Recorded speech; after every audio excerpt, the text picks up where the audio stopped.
வணக்கம். நான் doctor T R. Ramesh Pandian, senior consultant ortho surgeon. 30 வருடங்களுக்கும் மேலாக மடிப்பாக்கம், தாம்பரம் மற்றும் சுற்றுவட்டார பகுதிகளில் ஆர்த்தோபெடிக் பிராக்டிஸ் செய்து கொண்டு வருகிறேன். இன்றைய சூழ்நிலையில் உலகத்தின் பெரும்பாலான நாடுகளில் இருக்கக்கூடிய மிக முக்கியமான பிரச்சனை வயதானவர்களின் எண்ணிக்கை மிகவும் அதிகரித்து விட்டது. பலதரப்பட்ட வியாதிகளையும் கட்டுக்குள் கொண்டு வந்ததால் மருத்துவத்துறை ஒரு மகத்தான சாதனை புரிந்ததால் இந்த நிகழ்வு நடந்துள்ளது. மனிதர்களுக்கு வயதாவதால் வரக்கூடிய நிறைய பிரச்சனைகள் உள்ளன. அதில் எலும்பு சம்பந்தப்பட்ட பிரச்சனைகளாக குறிப்பாக இரண்டை கூறலாம். ஒன்று ஆஸ்டியோபோரோசிஸ். ஆஸ்டியோபோரோசிஸ் என்பதற்கு எலும்பு அழற்சி நோய் என்று தமிழில் கூறுவர். ஆஸ்டியோபோரோசிஸில் உடலில் உள்ள அனைத்து எலும்புகளும் பலகீனம் அடையும், கால்சியம் அளவும் குறையும், எலும்பில் உள்ள புரதச்சத்து அளவும் குறைந்து எலும்பு ஒரு சாக் பீஸ் மாதிரி ஈஸியா உடையிற மாதிரி ரொம்ப வீக் ஆகும். இது வயதானால் எல்லாருக்குமே வரக்கூடியது. பெண்களுக்கு சீக்கிரம் வந்துவிடும். அவர்களுக்கு மாதவிடாய் நின்ற பிறகு அனைத்து மகளிருக்கும் இந்த ஆஸ்டியோபோரோசிஸ் வந்துவிடும். ஆண்களுக்கு 70 வயதிற்கு மேல் இந்த ஆஸ்டியோபோரோசிஸ் நோய்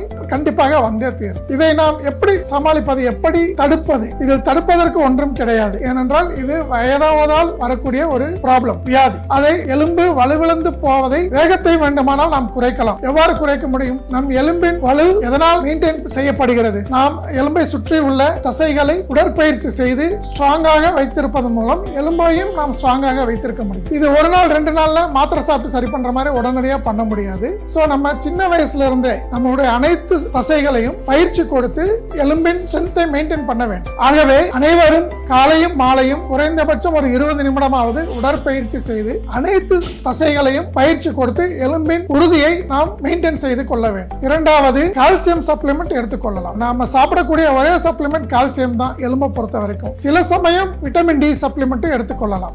முறையான உடற்பயிற்சி அனைத்து தசைகளுக்கும் plus calcium plus vitamin D, இது மூன்றும் அதிகமாக ஆஸ்டியோபோரோசிஸ் ஆவதை ஓரளவு குறைப்பதற்கு நல்ல வழிவகுக்கும். ஆஸ்டியோபோரோசிஸ்னால என்னென்ன பிரச்சனைகள் வரும் அப்படின்னா, எல்லா எலும்பும் ஒரு சின்ன சின்ன வலி இருந்துகிட்டே இருக்கும். வயசானவங்க கீழே விழுந்தா எலும்புகள் ஈஸியா உடைஞ்சு போயிடும். இதே சின்ன பிள்ளைங்களோ இளவயது உள்ளவர்களோ கீழே விழுந்தா எலும்பு அவ்வளவு ஈஸியா உடையாது. அதுக்கு பலமா அடிபட்டாதான் உடையும். ஆனா வயசானவங்க லேசா தடிக்க விழுந்து கையை கீழே ஊனுனாலே எலும்பு உடைஞ்சு போயிடும். சோ இதுதான் ரொம்ப பெரிய கஷ்டம். ஏன்னா வயசானவங்க எலும்பு உடைஞ்சு போச்சுன்னா நிக்க முடியாது, நடக்க முடியாது, கட்டு போட்டு படுத்து கிடக்கணும். அவங்களுக்கு நர்சிங் கேர் கொடுக்கிறது அந்த குடும்பத்துக்கு மிகப்பெரிய பாரமாய் போயிடும். யாராச்சும் 2 பேர் கூடவே இருந்து பார்க்கணும். அவங்க சாப்பிடுறது, குளிக்கிறது, யூரின் போறது, மோசன் போறதெல்லாம் பாத்துக்கிறது ரொம்ப சிரமமான வேலை. சோ வயதானவர்கள் முடிந்த அளவு கீழே விழாம பாத்துக்கிறது ரொம்ப ரொம்ப முக்கியம். இப்ப ஆர்த்தோபெடிக் பிராக்டிஸ்ல நிறைய ப்ரொசீஜர்ஸ் இருக்கு. எலும்பு முறிவை சரி பண்ணி சீக்கிரம் நடக்க வைக்கிறதுக்கெல்லாம். ஆனா எலும்பு முறிவு வராம பாத்துக்கிறது ரொம்ப ரொம்ப முக்கியமானது. ஒரு 30 வருஷம் முன்னாடிலாம் இந்த ஆஸ்டியோபோரோசிஸ்